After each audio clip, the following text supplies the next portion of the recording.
Assalamualaikum dulur-dulur, welcome back my YouTube channel Astranto Jakarta. Selamat pagi, sugeng enjing. Semoga hari ini menjadi berkah buat kita semua dan apapun yang kita lakukan, semoga diberikan kemudahan oleh Allah Subhanahu wa taala. Pada pagi hari dulur-dulur, kembali ke segmen sharing bersama Bima NF, dan kali ini Bima NF ingin membahas tentang kejadian yang masih terjadi baru-baru kemarin ini. Jadi perlu dulur-dulur ketahui mungkin yang tidak update tentang kondisi pencaksilat yang ada di Jawa Timur. Ya, mungkin dulur-dulur yang baru subscribe channel YouTube Bima NF ini bertanya-tanya kenapa sih selalu ada lambang 4 pilar yang ada di sampul YouTube Bima NF. Jadi dulur-dulur semua harus tahu 4 organisasi pencaksilat yang Bima NF cantumkan di sampul Bima NF ini itu adalah organisasi yang memiliki jumlah massa terbesar di Indonesia, bisa bilang seperti itu. Namun 4 organisasi ini rata-rata didominasi oleh masyarakat Jawa Timur yang dia itu memiliki rasa cinta dengan budaya pencaksilat sangat luar biasa.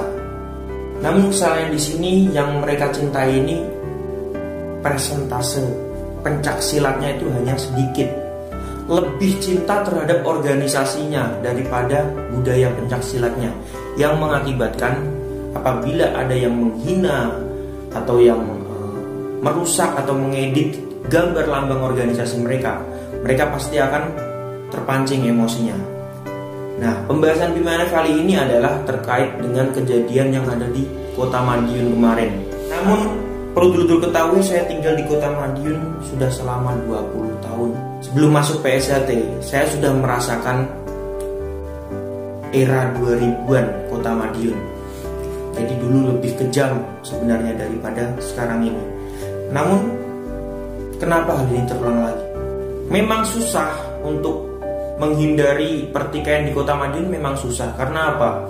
Karena Madiun ini bumi kandung. Semua jalur atau akses untuk menuju ke Padepokan atau ke makam leluhur atau semua pokoknya itu pasti melalui basis dari organisasi yang lain. Jadi itu susahnya, dan pasti ada salah satu dari rombongan yang memprovokasi saudaranya untuk entah itu melempar tugu, atau dari pihak yang punya tugu ini memprovokasi saudara yang lain untuk berjaga-jaga di depan tugu, yang nanti ketika mereka berpapasan, yang di depan tugu ini menganggap yang konvoi ini tidak menghargai mereka, yang konvoi ini melihat yang sedang menjaga tugu itu loh kok berani-beraninya. Nah, pemikiran seperti itu. Saya seorang anak tentara, jadi Bima NF tidak pernah merasakan yang namanya tinggal 24 jam penuh dengan orang tua. Itu bisa dibilang jarang dulu. Karena ya ayah saya yang sibuk ngawal acara, lalu ngecek kondisi di sana. Kebetulan ayah saya juga babinsa. Jadi dengan kondisi seperti kemarin itu, saya merasakan betapa terbebaninya para aparat ini, ya kan? Yang harusnya mereka beristirahat dari lelah mereka, ya kan? Mereka beristirahat dengan tugas-tugas mereka yang banyak, tapi ditambahi dengan kelakuan kita semua. Nah, itu dulu semua harus sadari. Mungkin ya kalau kalian yang sudah merasakan tinggal bersama orang tua setiap hari, itu mungkin kalian tidak akan merasakan hal yang seperti ini. Tapi bagi para anak tentara, anak polisi ini, ya kan, mereka selalu was-was apabila ada yang terjadi dengan orang tua mereka bagaimana. Bahkan aparat keamanan yang tidak mengambil resiko pasti membiarkan tawuran itu terjadi dulu, ya kan. Biar tawuran dulu, biar bacok-bacokan dulu. Ketika mereka sudah selesai tawuran, baru kita action. Itu bukan salah, mereka tidak salah. Karena daripada mereka mengorbankan nyawa mereka, mending biar kalian selesaikan dulu, ya kan, permasalahan itu. Itu sudah rahasia umum, semua orang sudah tahu. Kalau kita melerai tawuran, itu yang ada kita malah mati konyol. Buktinya kan sudah ada di Wonogiri kemarin, yang akhirnya tubuh-tubuh dirobohkan. Itu kan salah satu dari aparat keamanan ada yang terkena juga serangan dari massa organisasi atau perguruan. yaitu saking beraninya sampai aparat keamanan pun tidak bisa melerai. Kalau misalnya menggunakan senjata, salah ya kan, dipukul tak salah. Ya udah biarin aja dulu bacok-bacokan ya kan. Kalau mati ntar paling selesai sendiri. Setelah selesai baru action. Tinggal laporan korbannya berapa, ya, kerusakan terjadi apa-apa. Dan perlu dulu ketahui juga, saya ya, keluarga saya aja yang keluarga pegawai lah ya, itu sekarang merasakan pacekliknya dulu. Di Madiun itu susah nyari uang. Sekarang bagaimana mereka ini yang petani, yang buruh, terus mereka ini yang pekerjaannya tidak pekerjaan tetap, miris. Di Madiun itu susah nyari uang.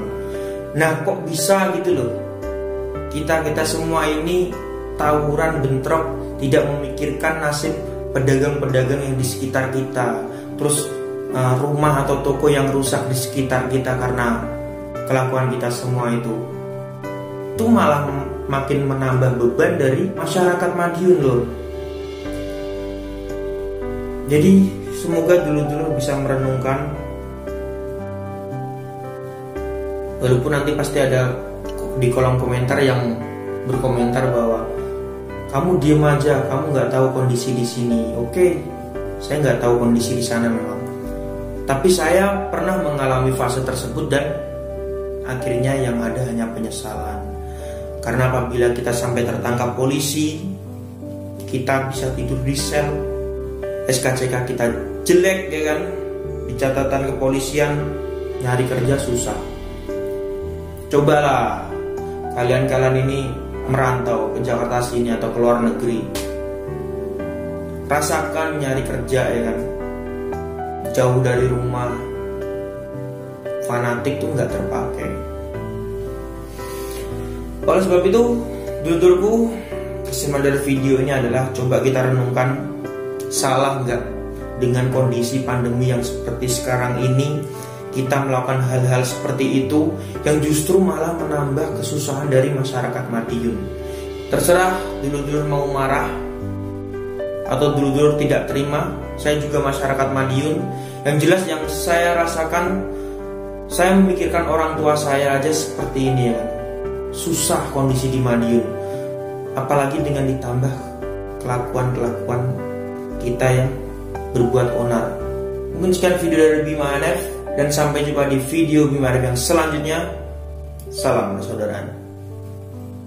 Memecah belah persatuan pikiran kalian semua itu kotor.